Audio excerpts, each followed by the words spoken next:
Hello and welcome to the second ever episode of the Films Not Movies podcast. I am Charlotte. And I'm Arron. Thanks for tuning in.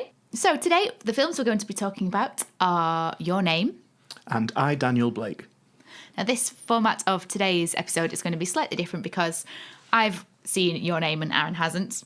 Yes, and I've seen I, Daniel Blake, but Charlotte hasn't. So we're going to be giving our own opinions on two different films. So let's see how it goes. Yep. Okay, so as I said, I went to see Your Name, which is a Japanese anime film. The director is Makoto Shinkai. This film is absolutely smashing it in Japan at the moment. So it was, from its release, it held the number one spot for 9 weeks in a row, and then it slipped down for 1 week on week 10, and then it's back again as the top grossing film in Japan for the 11th weekend. So it's looking set to be one of the biggest ever films of all time in Japan, which is pretty good going. Right, so sounds like it could be a good one. So what's the film about? Well, it's a young adult film, and it's about two teenagers, and they wake up unexpectedly in each other's bodies. So it's sort of a gender swap situation, because you've got the girl who's called Mitsuha and the young lad called Taki, and they kind of keep swapping between each other's bodies. So unexpectedly they will wake up in each other's bodies and then they'll go back again. So as you can imagine, it's quite funny when that first happens and how they feel when they wake up and look down and go, what the hell, this is not my body, this is not my house, this is not my sister, this is not the city that I live in as well. Because as well as the contrast between waking up in another gender's body, there's a contrast between location as well, because the girl Mitsuha lives in the sort of backwoods country, Japan, and has always longed to live in Tokyo, and that's where Taki lives, so she gets to enjoy all of Tokyo life with all of his Tokyo friends. So, sorry to interrupt. To me, that sounds like it's roughly on the lines of a film like Freaky Friday, or I suppose Big. Would you agree that it is it marketed as a similar kind of audience, kind of younger adults, or kind of more of a family film, or is it different to that? Yeah, I'd say I haven't seen Freaky Friday, but I imagine that is more of a teen market. I think Big's probably a fairly family, something for everybody kind of film classic. But yeah, I would say it's fairly firmly aimed at that young adult market, and more so than, say, something like Hunger Games, where I think in the books it's fairly apparent that it's aimed at teenagers, whereas the films kind of have quite strong adult appeal, and it's only now and again when it gets a bit romancy that you kind of think, okay, yeah, this was aimed at teenagers. But this is, I think it is apparent that it is a young adult movie. And I would say that visually it's a stunning film to watch. Some of the scenery, you almost forget that you're watching an animated film. It's that amazing.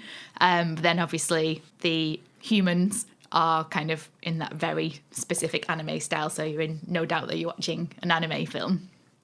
Now, I've got quite a limited experience with, well, anime films anyway. Pretty much my main touch point is the Studio Ghibli films. So is it similar to them? In a lot of ways it is, in that it's extremely beautiful to watch and unusual in terms of the twists and turns that happen. It's not, the plots aren't, not that they're not easy to follow, it's just that they don't always follow the kind of logical path that you might expect them to.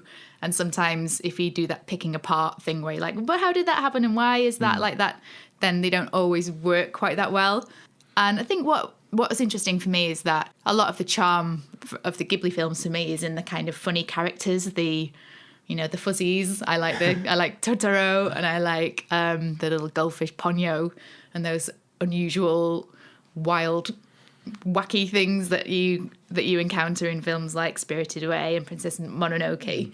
Whereas this is purely, there are no otherworldly creatures, although there is a magical element or otherworldly element to it. It doesn't have the creature features in it. Right. So would you say it's a bit more light entertainment, or is that doing it a bit of a disservice? I think it's got a bit of everything, really, in terms of it's got some very funny bits in it. As you'd imagine, if you're a teenage boy and you wake up in a teenage girl's body, humour is going to ensue. And there's some quite funny montagey bits, as they get entrenched in each other's lives, start meddling in each other's lives, really, sort of as, they've got no choice because they're living it. And they communicate to each other through notes and kind of try and set some ground rules and things like that. And it's quite funny. There's some funny montages. Some of that went a little bit too fast for me because I felt that was kind of some of the good stuff, the funny bits, and they kind of went quite quickly. There were some bits where they're communicating via messenger apps and it's been translated in the top right corner of the screen, and I was so focused on the subtitled section that I didn't even notice that was going on until people were laughing, and I didn't, what are they, just laughing at the emojis or whatever, and then I realised there was actually translations going on which I completely missed. So do you think missing some of these details, or maybe perhaps that some of the details were lost in translation or the way that it was translated, do you feel like that took away from the film at all, or do you still feel like you managed to enjoy it fully? Well, some bits were very universal humour, and I think you couldn't fail to find them funny.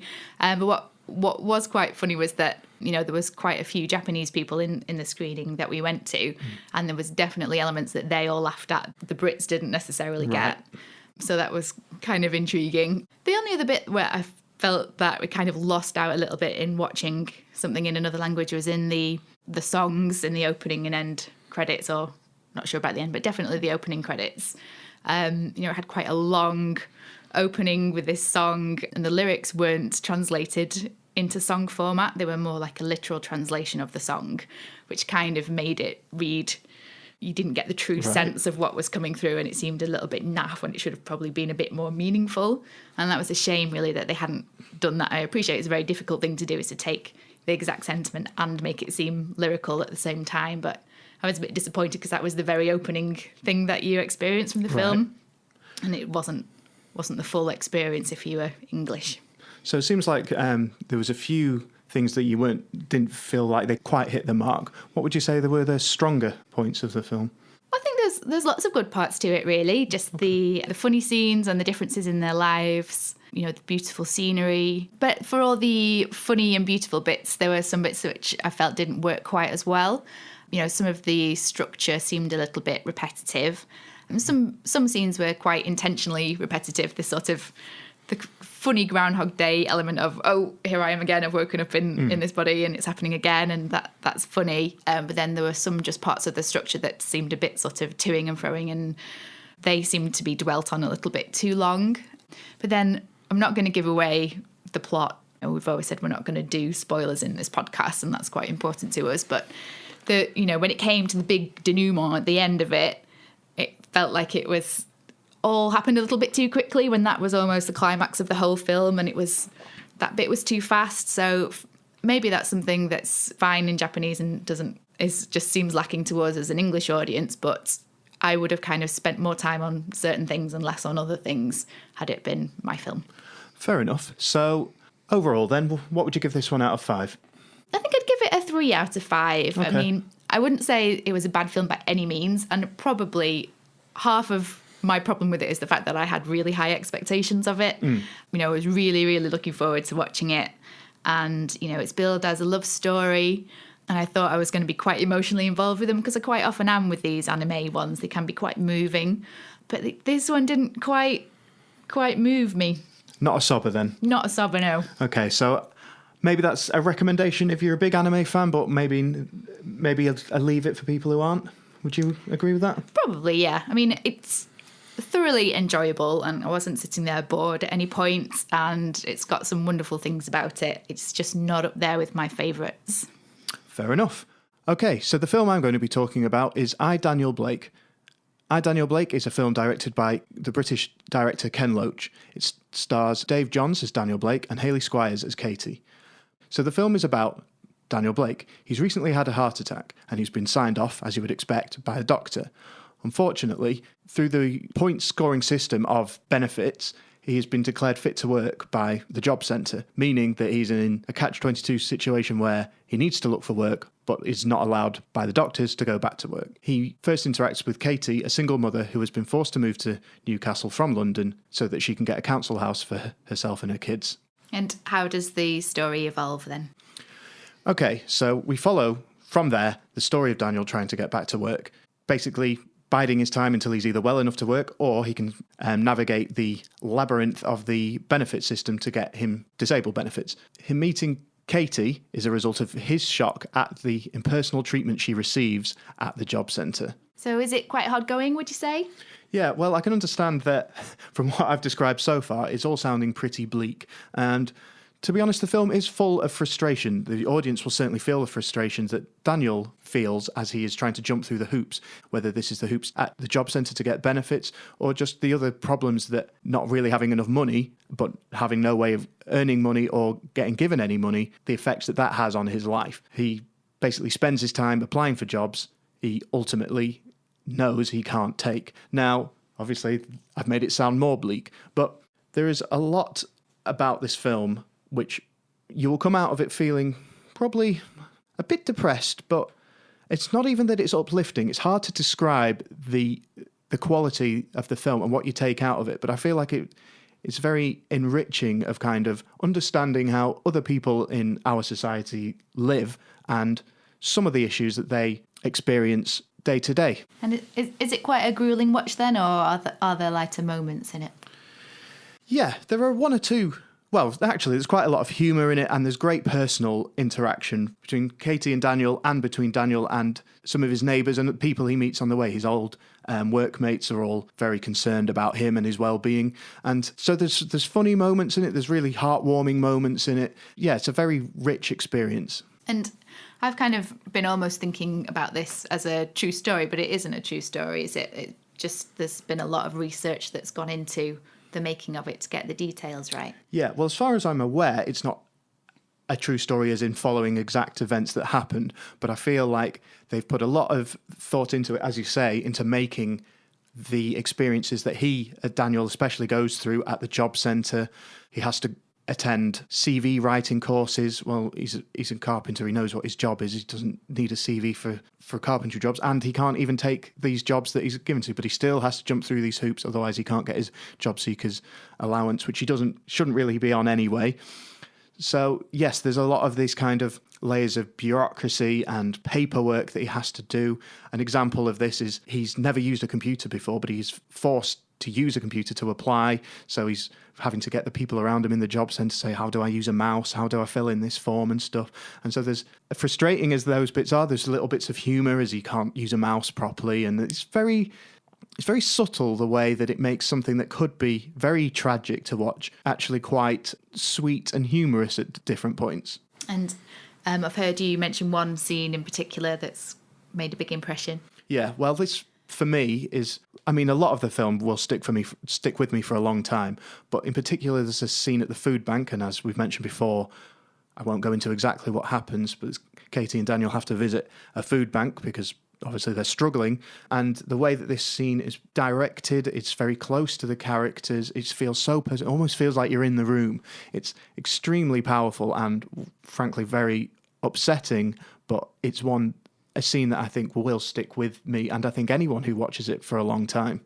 So what would you rate I, Daniel Blake?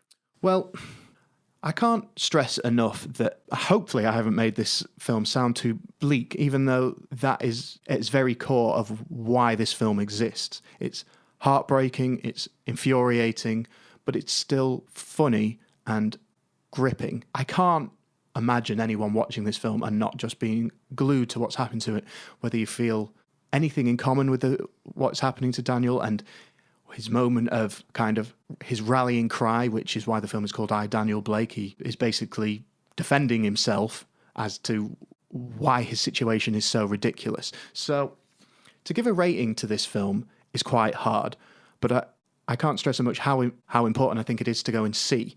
Now, there are a few flaws in the film which I think take away from me giving it a very high score, but I also think it's so important to see that I'm going to cheat a little bit, and instead of 4 stars, I'm going to give it 4.5 stars. But I think it's a very important film to go and see if you can. I think it should still be at cinemas now. Don't be put off by the subject matter because it is really, really worth seeing. So I really do want to go and see this film, and I know you've been desperate for me to see it so that we can talk about it properly, because I can tell that it's left a big impression on you, and you were really quite affected by it after you saw it. Yeah.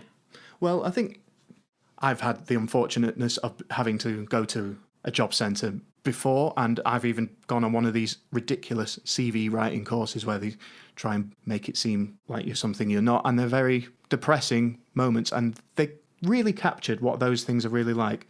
So I think it doesn't matter what situation you're in. I think this film, I don't think it matters what your background is or what your political leanings are. I think this film is very important to go and see. Cool. Okay, so a bit of a shorter one this week. Next week, we'll hopefully be looking at a couple of films, if not more, of things that we have both seen. Maybe something new, and maybe we'll revisit a classic or two. So for now, I think that's it. You can now follow us on Twitter, we're moving up in the world, with at FNM Pod. Yep, send us a tweet. Tell us what you think. Tell us what you think, or any suggestions for films to watch, or if you know us in person, let us know. Yeah. If there's anything you would recommend or anything you think we should go and see. Or tell us what you thought about the films that we've talked about. Yes, please do. Okay, I've been Arron. And I have been Charlotte. You have been listening to Films Not Movies podcast. Bye. Bye.